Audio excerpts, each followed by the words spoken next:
Momento más duro de sus vidas y seguimos acá con Pablo Alard y Pablo, viendo las imágenes de estos edificios de Alto Río, de Don Tristán, preguntarte más que como encargado de la reconstrucción, como urbanista, como arquitecto, ¿cómo cambia el formato, cómo cambia la mentalidad del constructor después de este evento del 27 de febrero? Porque después de la década del 30 se inició la carrera de construcción civil, después de otro gran terremoto.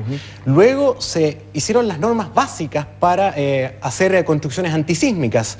En este terremoto, y perdón la lata, pero me parece interesante, se descubre que no solamente hay movimientos horizontales que están de acuerdo a la norma antisísmica chilena, sino que verticales.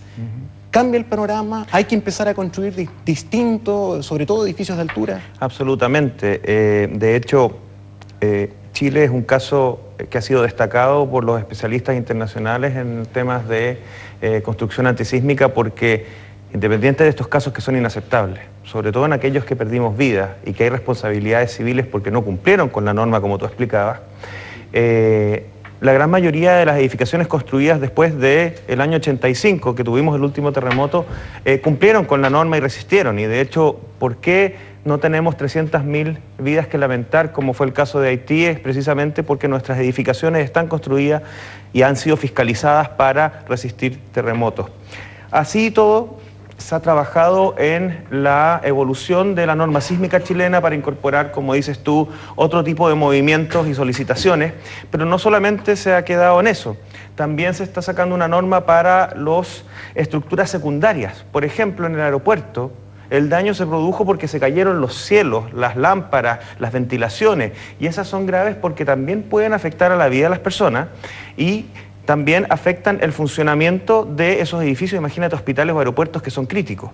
Luego también hemos avanzado en temas que no se preveían como temas de futuro, pero sí surgieron ahora, como es el adobe. No teníamos una norma para edificación en adobe y como el tema de la reconstrucción patrimonial se ha convertido en una prioridad, particularmente en la sexta región y séptima, donde muchas localidades veían su futuro en el tema patrimonial y el turismo de intereses especiales, estamos sacando normas también para el adobe y finalmente la norma para construcción de viviendas tsunami resistente, porque aquí no basta con, ¿verdad?, saber que estamos o no en zona de riesgo, tenemos que aprender a vivir en zona de riesgo independiente de la alerta temprana, porque aquí un tema es que podamos evacuar, pero lo que queremos es que las familias puedan volver al día siguiente a limpiar sus casas y que no sean arrasados los pueblos. ¿Pablo? Entonces estamos trabajando en todas esas normas con el Instituto de la Construcción, que agrupa a una serie de universidades, instituciones, etcétera, y muchas de esas normas ya están siendo emitidas. Antes de preguntarte por cómo deberían ser las ciudades del futuro, y sobre todo las costeras, quería hacer una breve acotación. Nuestra norma, como tú decías, es bastante buena, y por eso no tenemos a Chile en el suelo como podría haber sido después de un terremoto de estas características. Es decir, en los casos que vemos, en que hubo una destrucción, en que hubo edificios que se vinieron al suelo, uno puede presumir entonces, en general, aunque hay que esperar la investigación, incumplimiento de normas más que la norma sea débil. O sea, si hay una investigación judicial es porque hay alguna falla. Ahora, si es negligencia, si hay dolo, si hay alguna intención de hacer daño, eso es lo que tiene que despejar, digamos, la Fiscalía y los jueces. O te lo pregunto de otra forma, ¿es aceptable que se parta un edificio como Alto Río con la norma que teníamos? Es inaceptable y por eso es que se está haciendo una investigación judicial. Perfecto. Y lo otro, las ciudades del futuro, ¿cómo debieran ser, sobre todo las ciudades costeras, cuando se ha hablado de que podrían tener unas barreras de vegetación? ¿Cómo se piensa que se debieran construir a futuro, sobre todo las ciudades costeras?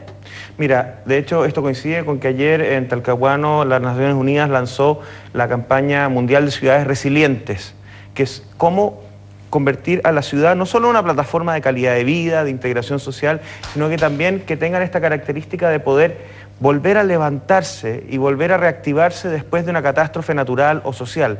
Y en este sentido, si bien Chile ha demostrado la capacidad de resiliencia porque logramos sobreponernos al terremoto, se pueden hacer muchas intervenciones desde el punto de vista de obras de mitigación que reduzcan el nivel de riesgo y vulnerabilidad de esas comunidades costeras para que esas familias puedan volver a vivir en la costa en forma segura y no ser desplazadas. ¿Pero cuánto tiempo puede pasar para que eso se materialice? Porque ya para la reconstrucción tenemos que esperar un buen tiempo, que es lo que tú decías, alrededor de 13 años por lo menos.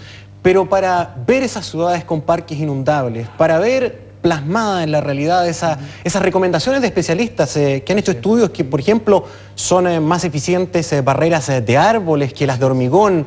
Eso puede pasar 10, 15 años. También, claro. Pero vamos a tener 10, 15 años ahí no a necesariamente. Constitución, a No. Dichato, sin De barrera. hecho, en Dichato ya se inició la construcción de la costanera y por eso es que ha habido un poco de tensión respecto a un número bastante menor de familias y propiedades que van a requerir ser expropiadas para construir ese parque de mitigación. En el caso de Constitución también estamos ya a puertas de reunirnos con los vecinos para también iniciar el proceso, porque aquí estas obras lo que queremos es que las empecemos a construir este año y que muchas de ellas ya estén. Son 25 planes maestros de borde costero que van a tener este tipo de obras desde Juan Fernández hasta Lebu, y la idea es precisamente que ya contamos con los planes y ahora estamos pasando a lo que es los estudios y las obras, y es de esperar que, si bien se van a demorar más allá de 3, 4 años, el inicio de estas obras se va a estar viendo palpable para las comunidades. Pablo, se nos acaba el tiempo, pero muy rápido agradecer a la gente que nos escribe a través de las redes sociales, Twitter, y me hacen una pregunta que encuentro relevante antes de despedirnos. ¿Qué le responderías tú a los vecinos que han visto que a lo largo de este casi año, que se va a cumplir en pocas horas, se ha levantado nuevamente un supermercado, una mega estructura, y no han visto levantarse una casa? ¿Qué le respondes? ¿Por qué esa diferencia de velocidad?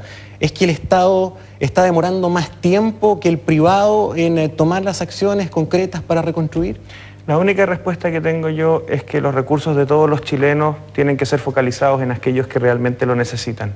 ¿Por qué? Porque tenemos 220.000 familias que necesitan la ayuda del Estado, que no pueden levantarse con sus propias manos.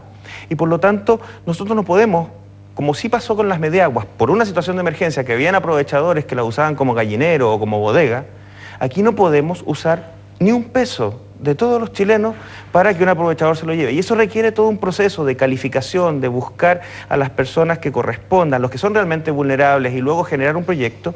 ¿Por qué? Porque si derivamos un peso hacia un aprovechador, es un peso que se nos va también para una escuela que podríamos haber reconstruido, para un hospital. Entonces hay que ser muy celoso con el uso de los recursos y estamos tratando de ir lo más rápido posible, lo más eficiente posible, pero también lo más transparente, pegados a la ley, porque el compromiso es ayudar a todos y sobre todo a los más necesitados. Pablo Alard, agradecidos por tu compañía en esta noche especial y en este programa especial de TVN. Muchísimas gracias. Mónica. Buenas noches. Buenas noches. Pues nos vamos rápidamente a COP que cura.